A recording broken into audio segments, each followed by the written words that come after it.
Assalamu alaikum wa rahmatullahi wa barakatuh. Le temps est précieux. Malheureusement, beaucoup d'entre nous le gaspillent à mauvais escient, à scroller sur TikTok ou sur les réseaux sociaux ou à regarder des vidéos illicites. Mais où cela va t'amener? Il faut avoir en- à l'esprit que tout le temps que tu passes sur Terre, il sera questionné par ton Créateur. Quand tu vas arriver le jour du jugement dernier, le prophète alayhi salatu wassalam a dit, vous allez être questionné sur 4 choses et vous ne bougerez pas d'un pouce. La première chose, c'est questionner sur sa vie. Nous allons être questionnés sur notre vie et ce qu'on a fait durant cette vie. Nous allons être questionnés durant notre jeunesse et comment l'avons utilisée, car c'est le meilleur moment pour apprendre la jeunesse. Nous avons du temps. Le temps n'est pas recyclable, malheureusement. Nous ne pouvons pas revenir en arrière. Une fois que le temps s'écoule, il ne peut pas être réutilisé. Le temps est bien plus précieux que l'argent. L'argent est illimité et le temps, lui, est limité, car chaque seconde qui passe n'est pas récupérable. Et en ayant à l'esprit, bien sûr, que à tout moment, dans cette dunya, nous pouvons mourir. Là, à l'instant T, tu vas finir cette vidéo, peut-être qu'après, tu mourras. Peut-être que c'est demain, peut-être que c'est après-demain. Mais ça, il faut en avoir conscience pour pouvoir passer à l'action.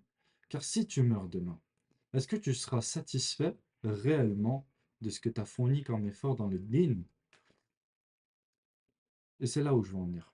Les frères, rapprochons-nous du din. L'homme est faible maintenant. L'homme est faible. Il passe son temps sur les réseaux, à procrastiner, à ne pas accomplir ses objectifs, à ne pas suivre la religion, à l'apprendre, rechercher le savoir, qui est une obligation chez le musulman. Le prophète alayhi salatu wassalam l'a dit, il n'y en a pas un qui est meilleur que l'autre. Nous sommes tous pareils, tous faibles, mais nous pouvons chaque jour tendre vers cet objectif-là.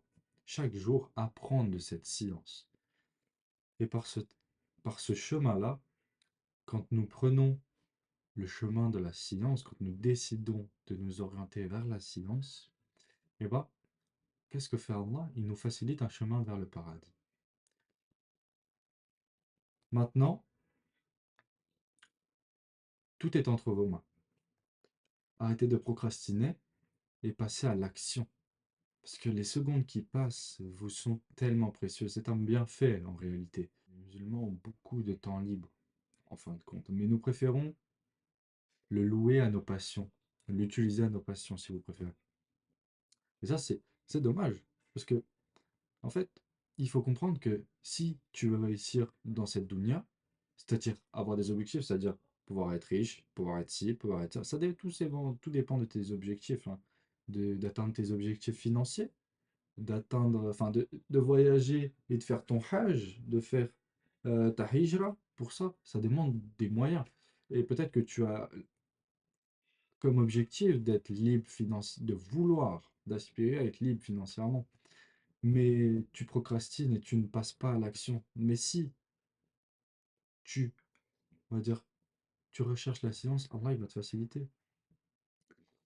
Si tu lis le Coran chaque jour et que tu pries chaque jour et que tu invoques, bien sûr, parce qu'il ne faut pas négliger l'invocation, elle est trop importante. Et Allah se fâche contre celui qui ne le mentionne pas, qui ne l'invoque pas. Donc, passer à l'action, passer massivement à l'action, c'est ça qu'on doit faire. C'est ça que nous allons faire. Parce que, en vérité, on n'a pas le choix. Si on veut aller au paradis, parce que nous, notre objectif, c'est le paradis, les gars. Si on veut aller au paradis, au Jannah, ce qu'il faut faire, c'est faire les actions. Passer à l'action. Tu te rappelles à chaque fois de ton objectif, tu te dis, OK, nous, on recherche le paradis. Et c'est comme ça que tu vas passer à l'action. Et que tu vas te détacher des choses. Plus tu te rapproches d'Allah, en fait, plus le reste, eh ben, comme si tout le reste n'avait plus aucune importance sur lui. Actuellement, moi, alhamdoulilah, j'ai arrêté de travailler et j'ai énormément de temps libre. Et le temps libre, il me sert à étudier euh, la science, à rechercher de nouvelles connaissances, à être et à atteindre mes objectifs. Parce que ce que j'aimerais, c'est que ma femme, elle n'ait pas à ce que enfin, ce que ma femme, pardon, excusez-moi, on respire. Voilà. Ma femme, elle, elle a besoin de quoi? Que je subvienne à ses besoins. Que mes enfants aussi, je subvienne à leurs besoins. Je n'ai pas envie qu'elle travaille. Encore heureux, elle n'a pas à travailler. Vous voyez? Pour moi, dans le monde dans lequel on vit, on n'a pas le choix d'avoir de l'argent, entre guillemets. Surtout si on veut une femme et une famille. On n'a pas le choix, c'est une obligation. Enfin, nous devons nous marier, vous voyez? Enfin, je vois, je sais même pas pourquoi je te vois en fait. Je vais éviter de faire des coupures sur cette vidéo. C'est la toute première, mais bon, il y a un début à tout. J'ai voulu passer à l'action, j'ai beaucoup procrastiné à propos de ça. J'avais peur de passer à l'action, mais je me suis dit, il faut que je la fasse. Car le rappel peut être profitable. Et je n'aime pas du tout procrastiner et avoir peur de quelque chose, du regard des autres par exemple. Non. Et je n'ai qu'un mot à vous dire, dépêchez-vous, le temps est précieux. Et passez à l'action les gars.